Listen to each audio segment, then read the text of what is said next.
बिहार में पार्टी के प्रदर्शन से गदगद ऑल इंडिया मजलिस इत्तेहादुल मुस्लिमीन के अध्यक्ष असदुद्दीन ओवैसी की निगाहें अब पश्चिम बंगाल पर है।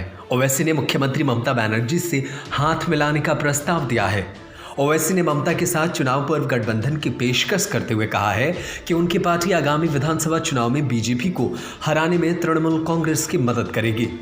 बिहार के सीमांचल क्षेत्र में 5 सीटें जीतने के बाद AIMIM का आत्मविश्वास काफी बढ़ा हुआ है। ऐसे में ओवैसी ने ऐलान किया था कि वो पश्चिम बंगाल चुनाव में भी अपनी उम्मीदवार उतारेंगे। AIMIM की नज़र अल्पसंख्यक आबादी वाले मालदा, मुर्शिदाबाद और उत्तरी दिनाजपुर है।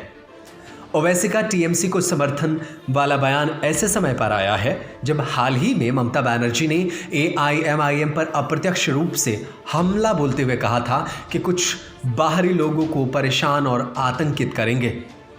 इसी के साथ उन्होंने राज्य की जनता से बाहरियों का विरोध करने का आग्रह किया था। बता दें कि बंगाल चुनाव में AIMIM की एंट्री को TMC खतरे के रूप में देख रही है।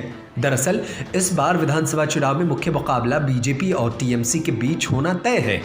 वहीं बंगाल कांग्रेस और लेफ्ट भी लड़ाई ममता से ही लड़ेगी। ऐसे में अगर ओवैसी की पार्टी बंगाल में मजबूती से उतरती है तो इसका सीधा नुकसान ममता को ही झेलना पड़ सकता है।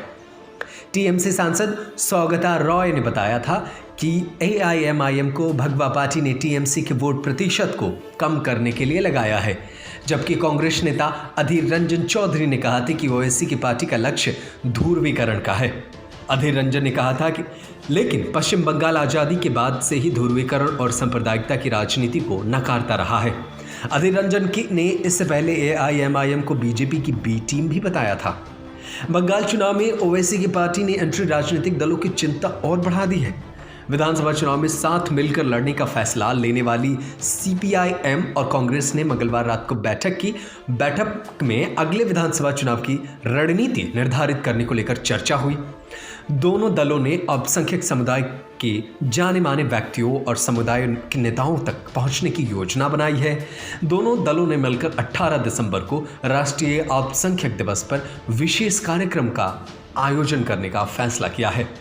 फिलहाल देखना होगा कि ममता बनर्जी असदुद्दीन ओवैसी की इस प्रस्ताव को कैसे देखती हैं। न्यूज़ रूम से नदीम अहमद की रिपोर्ट।